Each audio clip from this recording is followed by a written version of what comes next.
22절부터 41절까지의 말씀입니다. 22절부터 41절까지 말씀을 저와 성도님들이 한 절씩 교독하도록 하겠습니다. 제가 먼저 읽겠습니다.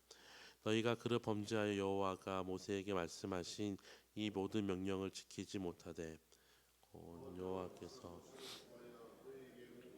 하는 것을 여호와께서 명령한 날 이후부터 너희 대대 지키지 못하고 회중이 부지 중에 범죄하였거든. 온 회중은 수송아지 한 마리를 여호와께 향기로운 화제로 드리고 규례대로 소제와 전제를 드리고 수점소 한 마리를 속죄제로 드릴 것이라.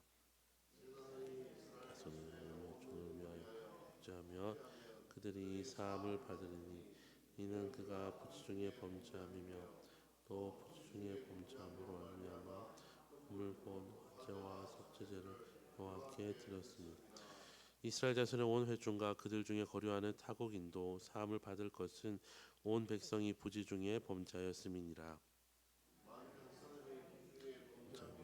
일년된 암년 속죄제를 드릴 것이요 제사장은 그 부지 중에 범죄한 사람이 부지 중에 여호와 앞에 범한 죄를 위하여 속죄하여 그 죄를 속할지니 그리하면 사함을 얻으리라. 이스라엘 자손은 도성이든지 그들 중에 거류하는 타국인이든지 누구든 부지 중에 범죄한 자에 대한 법이 동일하거니와 본토인이든지 타국인이든지 고의로 무엇을 범하면 누구나 여호와를 비방하는 자니 그의 백성 중에서 끊어질 것이라. 그의 명령을 파괴하였으니 자기에게로 돌아가서 온전히 끊어지리라.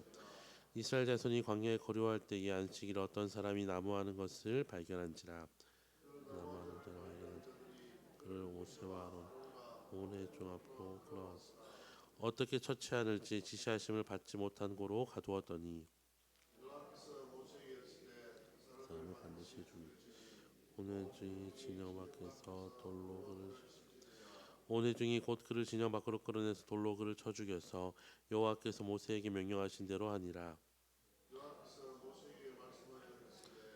이스라엘 자손에게 명령하여 대대로 그들의 옷단 귀에 술을 만들고 청색끈을 그 귀에 술에 더하라. 너희 모든 계명을 기억 준행하고 너희를 방종하게 한 신과 왕과 너희 욕심을 따라 행하지 않게 하리 위하여 그리하여 너희가 너희 모든 계명을 기억하고 행하며 너희 하나님 앞에 거룩하리라. 나는 여호와 너희 하나님이라. 나는 너희의 하나님이 되렸고 너희를 애굽 땅에서 인도하여 내었느니라. 나는 여호와 너희의 하나님이니라. 아멘. 이스라엘 백성이 하나님의 명령을 지키지 못한 경우에 그것이 몰라서 그런 것일 때 제사장이 백성들을 위하여서 화제와 소제와 전제와 함께 속죄제를 드리면 용서받을 수 있습니다. 그뿐만 아니라 백성 중에 한 사람이 하나님의 명령을 몰라서 어긴 경우에도 제사장이 그 사람을 위하여서 속죄제를 드리면 용서받을 수 있습니다.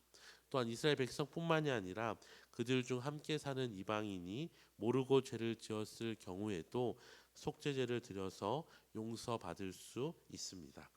이처럼 하나님께서는 우리의 죄에 대하여서 기계적인 판단으로 무조건 벌을 내리시는 것이 아니라 같은 죄를 지었을지라도 그 죄가 무지에서 비롯된 것이라면 그 죄를 피할 수 있는 길을 허락하셨습니다. 하지만 반대로 이스라엘 백성이든 이방인이든 죄인 줄 알면서도 죄를 지으면 그것은 하나님을 무시하는 것과 같아서 백성 중에서 끊어질 것이라고 말씀하셨습니다. 고의로 죄를 짓는 사람은 그 죄의 경중 이전에 그 마음으로부터 하나님의 말씀을 무시하고 하나님의 명령을 가볍게 여긴 결과로 죄를 지었기 때문에 그런 사람의 죄는 자기 자신이 다 감당해야 했습니다. 오늘 본문에 실제로 이러한 내용과 관련이 있는 한 사건을 소개하고 있는데 광야 생활 중에서 한 사람이 안식일에 나무를 하다가 발견된 죄입니다. 사람들이 나무를 하는 자를 발견하여서 모세와 아론과 온 회중 앞으로 끌고 왔으나 어떻게 처리하라는 하나님의 지시하심을 받지 못하여서 그를 가두어 두었습니다. 이후에 하나님께서는 모세에게 온 백성이 안식일을 어긴 그 사람을 진영 밖으로 끌고 나가 돌로 치라고 말씀하셨고 그 명령대로 하였습니다. 왜냐하면 그는 안식일임을 알면서도 나무를 하여서 하나님의 명령을 가볍게 여겨 무시하였기 때문입니다. 또한 하나님께서는 이스라엘 백성에게 복장에 대한 규례도 주셨습니다. 이스라엘 백성은 그들의 옷단 귀에 술을 만들고 청색끈을 그 술에 더하여야 했습니다. 이렇게 명령하신 이유는 그 옷술을 볼 때마다 이스라엘 백성이 하나님이 주신 계명을 기억하고 순종하도록 하기 위함입니다.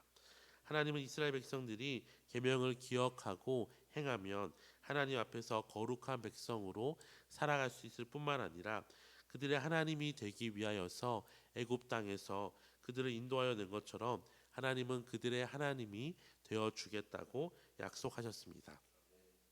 이처럼 하나님께서는 우리에게 순종을 요구하십니다.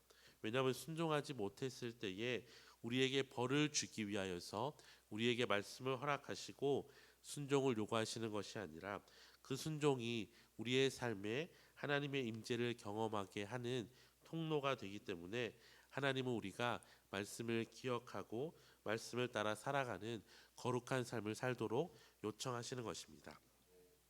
말씀을 따라 살아가는 것이 사람들의 판단과 또 우리의 판단으로는 때로는 어울리지 않아 보이고 때로는 미련해 보이고 때로는 우리의 삶에 도움이 되지 않아 보인다 할지라도 그것은 사실이 아닙니다. 말씀을 따라 살아간다는 것은 하나님을 떠나 산다는 것이고 하나님을 떠나 산다는 것은 물고기가 물을 떠나 살 수 없듯이 우리의 삶을 망가뜨리는 것이 될 뿐입니다. 사랑하는 성도 여러분, 이스라엘 백성이 애굽에서 종살이를 할 때에 그들이 아무리 열심히 종살이를 한들 그들의 삶의 형편은 나아지지 않았습니다. 여전히 그들은 노예의 삶을 벗어나지 못하였고 그들은 차별과 압제 가운데 살았습니다. 하지만 하나님께서는 그들을 사랑하시고 그들의 하나님이 되기 위하여서 애굽 땅에서 그들을 인도해 내셨습니다. 하나님께서는 말로만 사랑을 외치신 것이 아니라 사랑이 무엇인지 그들에게 출애굽을 통하여서 증명해 보이셨고 또한 이 하나님의 법을 가르쳐 주심으로써 계속해서 어떻게 이 사랑을 누릴 수 있는지 또한 가르쳐 주셨습니다. 우리 또한 마찬가지입니다. 세상 속에서 우리는 죄인으로서 죄를 더하면서 살아가는 것이 전부인 삶을 우리는 살았습니다. 하지만 하나님 우리를 사랑하셔서 우리에게 예수님을 보내주시고 예수님은 십자가에서 우리의 구원의 길을 열어주시고 우리에게 가진 이 말씀을 통하여서 이제는 어떻게 하나님과 교제하며 살 수 있는지 세상 속에서 살아가지만 세상의 것이 되지 않고 하나님의 백성으로 어떻게 살 수 있는지를 말씀을 통하여 우리에게 가르쳐 주셨습니다. 이 하나님 말씀을 따르는 것은 결코 우리의 삶을 망하게 하지 않습니다. 오히려 말씀은 우리에게 울타리가 되어서 거친 맹수와 같은 세상과 사단으로부터 우리를 지키고 보호하여 주는 강력한 도구가 되는 것입니다.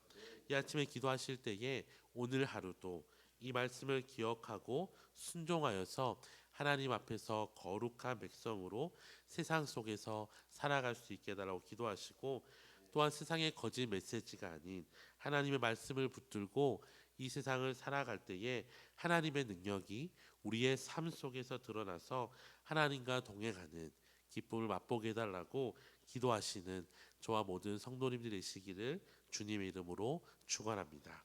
기도하겠습니다. 하나님 아버지, 우리를 사랑하셔서 우리를 죄에서 건지시고 우리에게 말씀을 통하여서 하나님과 함께 살아가는 길이 무엇인지 알려주시니 감사합니다.